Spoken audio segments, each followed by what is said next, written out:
श्री सुक्तम।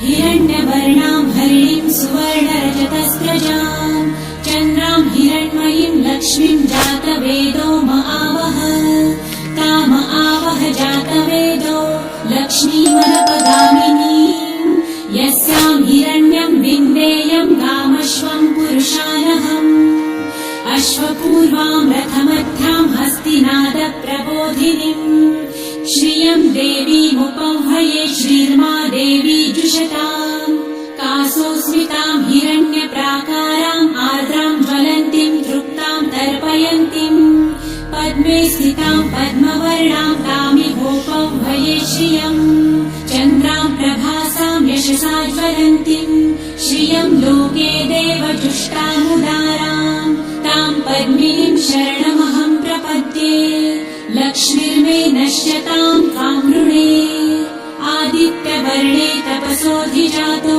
वनस्पतिस्तव वृक्षोऽथ बिल्वः तस्य फलानि तपसानुदन्तु मायान्तरायाश्च बाह्या अलक्ष्मीः उपैतु मां देवसखः कीर्तिश्च मणिना सह प्रादुर्भूतो सुराष्ट्रेऽस्मिन् कीर्तिमृद्धिं ददातु मे शुत्वपासामलां ज्येष्ठाम् अलक्ष्मीं नाशयाम्यहम् अभूतिं समृद्धिं च सर्वानिर्णुद मे गृहात् गन्धद्वारां दुराधर्षां नित्यपुष्टां करिषिणीम् ईश्वरीं सर्वभूतानां तामिहोपह्वये श्रियम् मनसः काममाकुतिं वाचः सत्यमशीमहि पशूनां रूपमन्नस्य मयि श्रेयतां यशः कर्दमे प्रजाभूता मयि सम्भव कर्दम श्रियं वासय मे कुले मातरं पद्ममालिनीम् आपसृजन्तु सिद्धानि चित्रितवस मे गृहे निज देवीं मातरं श्रियं वासय मे कुले आर्द्रां पुष्करिणीं पुष्टिपिङ्गलां पद्ममालिनीं चन्द्रां हिरण्मयीं लक्ष्मीं जातवेदो महावह आर्द्रां यकरिणीं यष्टिं सुवर्णां हेममालिनीं सूर्यां हिरण्मयीं लक्ष्मी जातवेदो महावह ताम आवह जातवेदो लक्ष्मीमनपगामिनीं यस्यां हिरण्यं प्रभुतं गावो दासोऽश्वान् विन्देयं पुरुषानहम् यः शुचिः प्रयतो भूत्वा जिहुयादाजमन्वहम् सूक्तं पञ्चदशर्च च श्रीकामः सततं जपेत् पद्मानने पद्म उरु पद्माक्षी पद्मसम्भवे तन्मे भजसि पद्मक्षी येन सौख्यं लभाम्यहम् अश्वदायै गोदायै धनदायै महाधने धनं मे लभतां देवी सर्वकामांश्च देहि मे पद्मानने पद्मविपत्रे पद्मप्रिये पद्मदलायताक्षी विश्वप्रिये विष्णुमनोनुकूले त्वत्पादपद्मं मयि सन्निधस्त्वम् पुत्रपौत्रं धनं धान्यं हस्ताश्वादिगवेरथम् प्रजानां भवसि माता आयुष्मन्तं करोतु मे धनमग्निर्धनं वायुर्धनं सूर्यो धनं वसु धनमिन्द्रो बृहस्पतिर्वरुणं धनमस्तु मे वैनतेय सोमं पिबतु वृतः सोमं धनस्य सोमिनो मह्यं ददातु सोमिनः न क्रोधो न च मात्सर्य न लोभो नाशुभामतिः भवन्ति कृतपुण्यानां भक्तानां श्रीसूक्तं जपेत् सरसिजनिलये सरोजहस्ते धवलतरां सुखगन्धमाल्यशोभे भगवती हरिवल्लभे मनोज्ञे त्रिभुवनभूतिकरी प्रसीद मह्यम् विष्णुपत्नीं क्षमां देवी माधवी माधवप्रियां लक्ष्मीं प्रियसखीं देवीं नमाम्यच्युतवल्लभाम् महालक्ष्मीं च विद्महे विष्णुपत्नी च धीमहि तन्नो लक्ष्मी प्रचोदयात् श्रीवर्चस्वमायुष्यमारोग्यमाविधाचोभमानं महीयते आयुष्युं बहुपुत्रलाभं शतसंवत्सरं दीर्घमायुः। ॐ शान्ति शान्ति शान्तिः।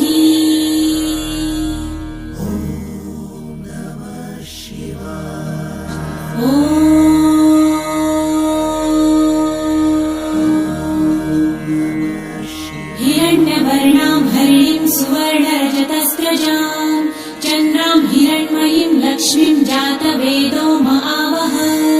ताम आवह जातवेदो लक्ष्मीमनपगामिनीं यस्यां हिरण्यं विन्देयं गामश्वं पुरुषानहम्।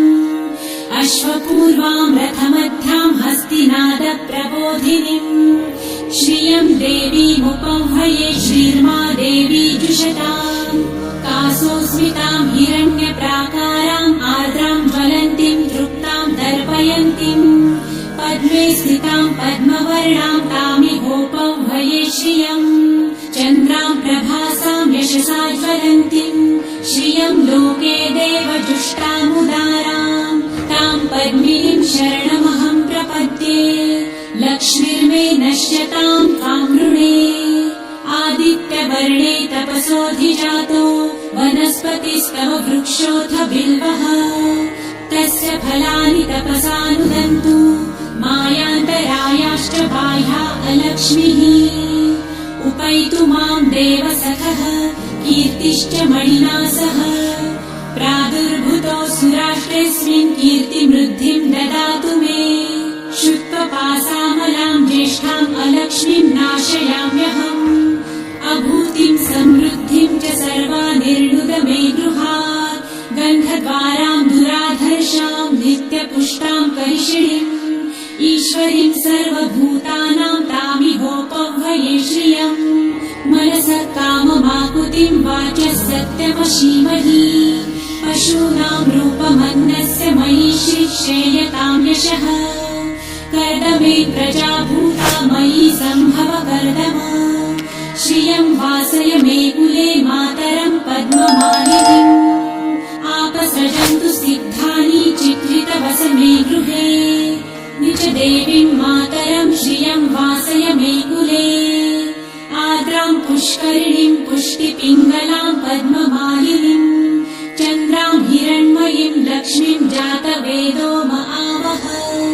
आर्द्रां यकरिणीं यष्टिं सुवर्णां हेममालिनीम्। सूर्यां हिरण्मयीं लक्ष्मी जातवेदो महावः। ताम आवह जातवेदो लक्ष्मीमनपगामिनीम् यस्यां हिरण्यं प्रभुतं गावो दासोऽश्वान् विन्देयं पुरुषानहम्। यशुचिः प्रयतो भूत्वा जिहुयादाजमन्वहम्। सूक्तं पञ्चदशर्च च श्रीकामः सततं जपेत्। पद्मानने पद्म उरु पद्माक्षी पद्मसम्भवे। तन्मे भजसि पद्मक्षी येन सौख्यं लभाम्यहम्। अश्वदायै गोदायै धनदायै महाधने।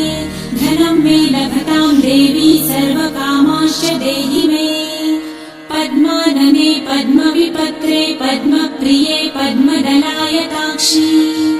विश्वप्रिये विष्णुमनोनुकूले त्वत्पादपद्मं मयि सन्निधस्त्वम्। पुत्रपौत्रं धनं धान्यं हस्ताश्वादिगवेरथम्। प्रजानां भवसि माता आयुष्मन्तं करोतु मे। धनमग्निर्धनं वायुर्धनं सूर्यो धनं वसु।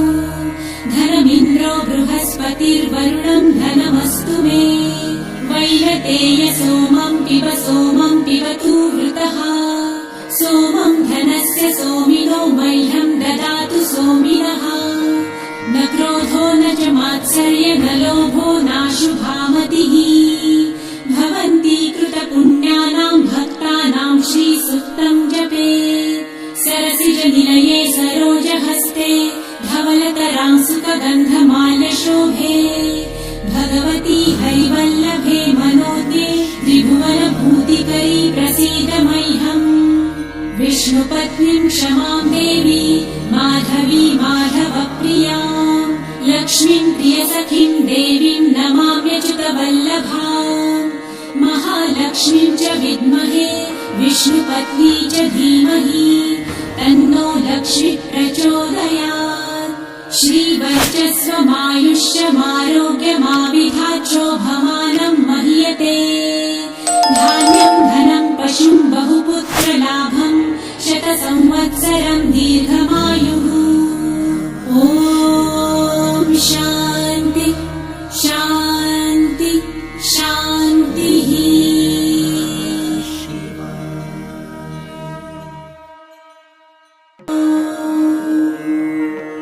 हिरण्यवर्णां हरिणीं सुवर्णरजतस्रजां चन्द्रां हिरण्मयीं लक्ष्मीं जातवेदो महावह ताम आवह जातवेदो लक्ष्मीमनपगामिनीं यस्यां हिरण्यं विन्देयं गामश्वं पुरुषानहम् अश्वपूर्वां रथमध्यां हस्तिनादप्रबोधिनीम् श्रियं देवीमुपह्वये श्रीर्मा देवी जुषताम् कासोस्मितां हिरण्यप्राकाराम् आर्द्रां ज्वलन्तीं तृप्तां तर्पयन्तीं पद्मे स्थितां पद्मवर्णां तामिहोपह्वये श्रियम् चन्द्रां प्रभासां यशसा ज्वलन्तीं श्रियं लोके देवजुष्टामुदारां तां पद्मिनीं शरणमहं प्रपद्ये लक्ष्मीर्मे नश्यतां त्वां नृणे आदित्यवर्णे तपसोऽधिजातो वनस्पतिस्तव वृक्षोऽथ बिल्वः तस्य फलानि तपसानुदन्तु मायान्तरायाश्च बाह्या अलक्ष्मीः उपैतु मां देवसखः कीर्तिश्च मणिना सह प्रादुर्भूतो सुराष्ट्रेऽस्मिन् कीर्तिमृद्धिं ददातु मे शुक्लपासामलां ज्येष्ठाम् अलक्ष्मीं नाशयाम्यहम् अभूतिं समृद्धिं च सर्वानिर्णुद मे गृहात् गन्धद्वारां दुराधर्षां नित्यपुष्टां करिषिणीम् ईश्वरीं सर्वभूतानां तामिहोपह्वये श्रियम् मनसः काममाकुतिं वाचः सत्यमशीमहि पशूनां रूपमन्नस्य मयि श्रेयतां यशः कर्दमे प्रजाभूता मयि सम्भव कर्दम श्रियं वासय मे कुले मातरं पद्ममालिनीम् आपसृजन्तु सिद्धानि चित्रितवस मे गृहे निज देवीं मातरं श्रियं वासय मे कुले आर्द्रां पुष्करिणीं पुष्टिपिङ्गलां पद्ममालिनीं चन्द्रां हिरण्मयीं लक्ष्मीं जातवेदो महावह आर्द्रां यकरिणीं यष्टिं सुवर्णां हेममालिनीं सूर्यां हिरण्मयीं लक्ष्मी जातवेदो महावह ताम आवह जातवेदो लक्ष्मीमनपगामिनीं यस्यां हिरण्यं प्रभुतं गावो दासोऽश्वान् विन्देयं पुरुषानहम् यः शुचिः प्रयतो भूत्वा जिहुयादाजमन्वहम् सूक्तं पञ्चदशर्च च श्रीकामः सततं जपेत् पद्मानने पद्म उरु पद्माक्षी पद्मसम्भवे तन्मे भजसि पद्मक्षी येन सौख्यं लभाम्यहम् अश्वदायै गोदायै धनदायै महाधने धनं मे लभतां देवी सर्वकामांश्च देहि मे पद्मानने पद्मविपत्रे पद्मप्रिये पद्मदलायताक्षी विश्वप्रिये विष्णुमनोनुकूले त्वत्पादपद्मं मयि सन्निधस्त्वम् पुत्रपौत्रं धनं धान्यं हस्ताश्वादिगवेरथम् प्रजानां भवसि माता आयुष्मन्तं करोतु मे धनमग्निर्धनं वायुर्धनं सूर्यो धनं वसु धनमिन्द्रो बृहस्पतिर्वरुणं धनमस्तु मे वैनतेय सोमं पिबतु वृतः सोमं धनस्य सोमिनो मह्यं ददातु सोमिनः न क्रोधो न च मात्सर्य न लोभो नाशुभामतिः भवन्ति कृतपुण्यानां भक्तानां श्रीसूक्तं जपेत् सरसिजनिलये सरोजहस्ते धव श्यामलतरां सुखगन्धमाल्यशोभे भगवती हरिवल्लभे मनोज्ञे त्रिभुवनभूतिकरी प्रसीद मह्यम् विष्णुपत्नीं क्षमां देवी माधवी माधवप्रियां लक्ष्मीं प्रियसखीं देवीं नमाम्यच्युतवल्लभाम् महालक्ष्मीं च विद्महे विष्णुपत्नी च धीमहि तन्नो लक्ष्मी प्रचोदयात् श्रीवर्चस्वमायुष्यमारोग्यमाविधाच्छोभमानं मह्यते धान्यं धनं पशुं बहुपुत्रलाभम्